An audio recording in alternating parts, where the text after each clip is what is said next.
आज रोशन आनंद को रोशन सर बिल्कुल नहीं बोलूंगा, बिल्कुल नहीं, क्योंकि इस व्यक्ति ने अपनी दिवालिया सोच से साबित कर दिया है कि ये कभी शिक्षक हो ही नहीं सकते। खान सर ने शुभांकर मिश्रा के पॉडकास्ट में सबूतों के आधार पर सच क्या बोल दिया कि रोशन आनंद को मिर्ची लग गई। उन्होंने अपनी बिगड़ी हुई और ओछी मानसिकता को खुद ही उजागर कर दिया। जब उन्हें लगा कि इनकी सच्चाई सबके सामने आ चुकी है और ये खान सर को बदनाम नहीं कर पाएंगे, तब बहुसंख्यक हिंदू भाइयों की सहानुभूति पाने के लिए इन्होंने अपनी व्यक्तिगत दुश्मनी को धार्मिक रंग देना शुरू कर दिया।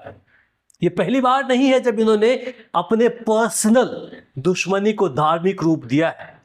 इससे पहले भी इन्होंने जब जेल से बाहर निकला था उस वक्त भी धार्मिक रूप देने की कोशिश किया था। हालांकि भला हो ऐसे बुद्धिजीवी लोगों की जिन्होंने इनकी मंशा को समझ लिया और इनका सपोर्ट नहीं किया। पूरे मुस्लिम समाज को अब ये बदनाम करने पर उतारू हो गए हैं, कमियां निकाल रहे हैं। इनको लगता है कि इनके तुच्छ सोच के कारण लोग आपस में नफरत करेंगे। इनके इस भाषा को सुनिए और फिर आप ही बताइए कि क्या किसी शिक्षक की भाषा ऐसी हो सकती है। जरा सुनिए। आपके धर्म में जो होता है ठीक है, लेकिन हम सनातनी होने के नाते हम पूरे भारतवर्ष के बहनों से कहना चाहेंगे, क्या आप उस भाई को राखी बांधना चाहेंगे जिस भाई के साथ आप सो सकते हैं? आपके धर्म में ऐसा होता है और आपको रक्षाबंधन नहीं मनाना चाहिए। आपके धर्म में भाई कब जान बन जाए ये पता ही नहीं चलता है। रात तक भाई है, सुबह में जान बन गया। क्यों रोशन आनंद जी पार्टी ज्वाइन करना चाहते हैं क्या? यकीन मानिए अगर आपकी ऐसी वाहियात सोच रही तो आपको कोई भी पार्टी अपनी टीम में नहीं लेंगे, क्योंकि उन्हें पता है कि उनको अपना छवि मेंटेन करना पड़ता है। दोस्तों, रोशन आनंद अपनी दुश्मनी निकालने के लिए जेल से बाहर आते हैं। जिस तरह से खान सर पर सीधा आरोप लगाने के लिए उनके भाई की हत्या फैसल खान ने करवाई है, यह बात बोली, उस पर नेपाल की विराट पुलिस ने साफ बयान दिया, साफ कर दिया कि पोस्टमार्टम रिपोर्ट में हत्या के कोई सबूत नहीं मिले। वही सूत्रों से मिली जानकारी के अनुसार विस्टा रिपोर्ट में भी हत्या की आशंका न के बराबर है। इससे साफ जाहिर होता है कि यह मामला हत्या का नहीं बल्कि दवा के साइड इफेक्ट का हो सकता है। अब जब पूरा मामला उल्टा पड़ता दिखाई देने लगा और खान सर वैसे फंसते हुए नहीं दिखे जैसा रोशन आनंद चाहते थे, इतना ही नहीं, जैसे ही खान सर को रेगुलर बेल मिल गई तो रोशन आनंद बौखला गए। इसके बाद इन्होंने अपनी व्यक्तिगत दुश्मनी को पूरे मुस्लिम समाज से जोड़ना शुरू कर दिया। अरे भाई, इस्लाम में कुछ रिश्तों के भीतर शादी करने की परंपरा है तो उसके पीछे एक धार्मिक और सामाजिक तर्क भी है। एक माँ के पेट से पैदा हुए भाई बहन आपस में शादी नहीं कर सकते। वही अगर किसी दूसरी माँ ने उस लड़के और लड़की दोनों को अपना दूध पिलाया हो, ऐसा होता है ना कि गौ समाज के अंदर की जो मम्मी होती है, कभी कभी उनको दूध नहीं होता, दूध कमी होती है, बच्चा रोते रहता है। उस हालत में पूरे परिवार के अंदर किसी ने या फिर समाज के ही महिला में से कोई एक महिला अगर उस बच्चे को दूध पिला दी तो उस महिला के बच्चे से उस लड़के की, उस बच्चे की जिसे उसने दूध पिलाई है, शादी नहीं होगी। ये शादी हराम मानी जाती है। इसके अलावा इस्लाम में सगे भाई बहन, सगे चाचा चाची, ताऊ, सगे मामा मामी, बुआ मौसी और सगे भतीजे भांजी जैसे रिश्तों में शादी पूरी तरह हराम है। ऐसे रिश्तों को अपना खून माना जाता है और इनमें शादी नहीं हो सकती।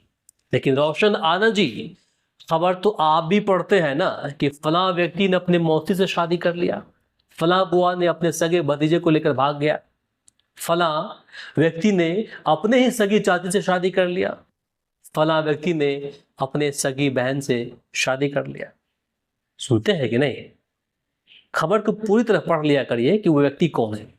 इतना ही नहीं, एनसीआरबी के आधिकारिक आंकड़ों के अनुसार भारत में दर्ज होने वाले कुल बलात्कार के मामलों में लगभग 95 से 98% मामलों में आरोपी पीड़िता का कोई सगा संबंधी, करीबी या परिचित ही होता है। एनसीआरबी की सालाना रिपोर्ट क्राइम इन इंडिया के मुताबिक अज्ञात व्यक्तियों यानी कि अजनबियों द्वारा किए जाने वाले अपराधों की संख्या बेहद कम है, यानी लगभग 2 से 5%। लगभग 90% घटनाएं पीड़िता के किसी न किसी सगे संबंधी और करीबी व्यक्ति के द्वारा ही की जाती है। आपको पता है कि इस्लाम में शादी से पहले किसी की भी लड़की के साथ शारीरिक संबंध बनाना हराम है। ऐसा करने वालों को माफी नहीं मिलेगी, चाहे वह 10 बार हज ही क्यों न कर ले। एक होता है ना कि गलत काम कर लिया उसने और हज में जाकर उसने धोने का प्रयास किया, तो वो माफी नहीं होगी। इंटेंशन से आपने अगर किया है, जानबूझ करके किया है, तो वो माफी बिल्कुल नहीं मिलेगी, वो हराम है। अब बताइए, ये जो आपने 90% लोगों के बारे में आपने सुना, वे कौन है? बड़ा ज्ञान बांटने चले थे? हम यह बिल्कुल नहीं कहते हैं कि आंकड़ा किसी एक धर्म के लोगों का है। इनमें सभी धर्म के लोग शामिल हो सकते हैं। देखिए, मैं कभी जाति और धर्म की बात नहीं करता, मैं जात पात करता ही नहीं हूं। मुझे जितना प्यार अपने धर्म के लोगों से मिलता है, मैं साफ कहता हूं कि जितना प्यार मुझे मुस्लिम समाज के लोगों से मिलता है, उससे कई गुना सम्मान और प्यार मोहब्बत हिंदू समाज के भाई बहनों से मिलता है। इसलिए मैं पूरे समाज को कभी गलत नहीं कहूंगा जैसा कि आप कहते हैं। दोस्तों, मैंने पहले भी कहा था कि खान सर ने रोशन आनंद को जेल से निकलवाने की मदद की थी। उस समय आप में से कई लोगों ने मेरी बात को गलत कहा था, लेकिन आज खुद खान सर ने शुभांकर मिश्रा के पॉडकास्ट में बताया कि उन्होंने किस तरह रोशन आनंद को जेल से छुड़वाने की मदद की थी। आपको उनका पॉडकास्ट जरूर सुनना चाहिए। आखिर में बस इतना ही कहूंगा कि ऐसे लोगों की बातों से बचिए, क्योंकि ये लोग नफरत बांटते हैं और इनका घर भी इसी नफरत से चलता है। जबकि खान सर ने कभी जाति या धर्म का कोई कार्ड नहीं खेला। इसके विपरीत इन्होंने मुस्लिम समाज के कुछ लोगों को ही कथित भला बुरा कहा। लेकिन आज जिस तरह रोशन आनंद ने बोला है, इससे साफ जाहिर होता है कि उनकी ये सोच बहुत ही घटिया और छोटी है। बाकी से लेकर के आपकी क्या राय है, कमेंट बॉक्स में लिखकर जरूर बताएं। इस वीडियो को अधिक से अधिक शेयर करें ताकि अन्य लोगों तक पहुंच पाए।